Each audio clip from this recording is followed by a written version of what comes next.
don't really care, even though they know they risk locking in murky waters. Because the water, when it is murky and muddy, you can't see through what's locking under. Huh? But they want to drink. And because they don't have sense, they drink even in the murkiest and dirtiest of waters, not minding the risk that is ever present.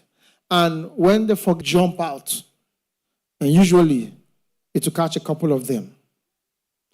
So because of the dangers of murky waters, oftentimes sheep don't like drinking murky waters because of what locks on them. But they are foolish. Sometimes they'll still go there. So the shepherd leads them beside still waters, clear, transparent, devoid of any lurking dangers and surprises.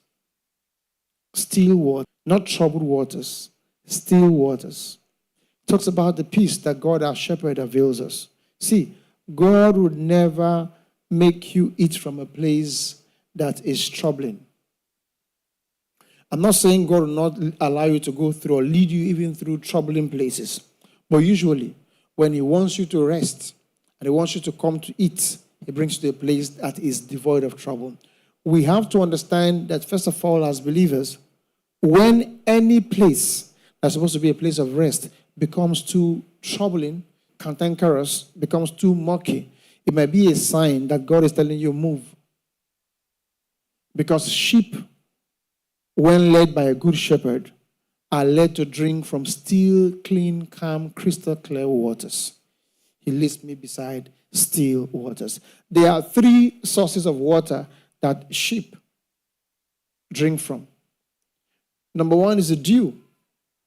Dew. And sheep really don't need lots of water to get by.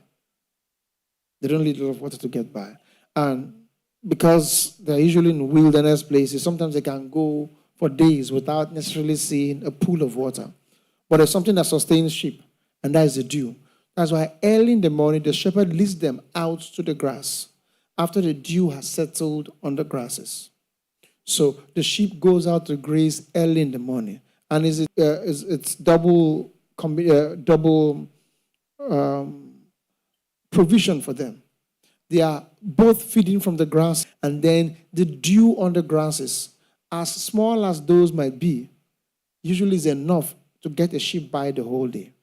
The dew that rests on the grasses first thing in the morning. It reminds us as believers why it is very important that we prioritize making our time for God early hours of the morning. The Bible says of Jesus that he would go out while it was yet dark, early in the morning, to seek a time of quietness. Amongst all it pertains, priority and all this stuff, but beyond every other thing, is that it is devoid of distraction. When your mind is still calm, when the turmoil of the day has not set in, when the troublesome clients are not calling yet, when demands are not building up, early before the day starts, before all the trouble comes knocking, we set our time to spend with God, devoid of distraction. See, distraction is the thing that every believer has to fight most. Because the Bible says the Spirit speaks expressly. We are not in want of the voice of God, but we're often too distracted with the noise in our hearts. Now, even when God is speaking and screaming on the top of his voice, we're not hearing. Why? The distractions. So it's good that the believer makes our time early in the morning to seek God's face and be refreshed by the dew.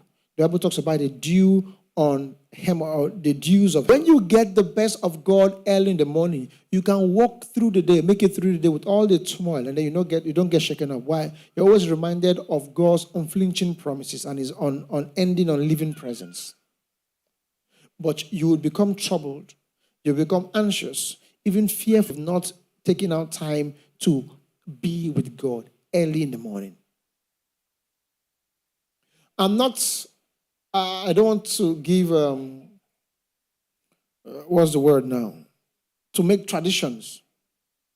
I'm not saying the one you study in the evening or night is not good or afternoon. I'm just saying it's best you find a time that is devoid of distraction. Because stimulate is the ones that you get without distraction. And when you pay attention to God, it's also a sign of fearing him and worshiping him. prioritizing him above and beyond every and any other thing, paying attention early in the morning. Now, another way that the sheep drinks water is from deep. So in arid lands, dry places where you don't have lots of rain all year round, usually the sheep are good shepherd. He also provides to us humans who serve as under shepherds.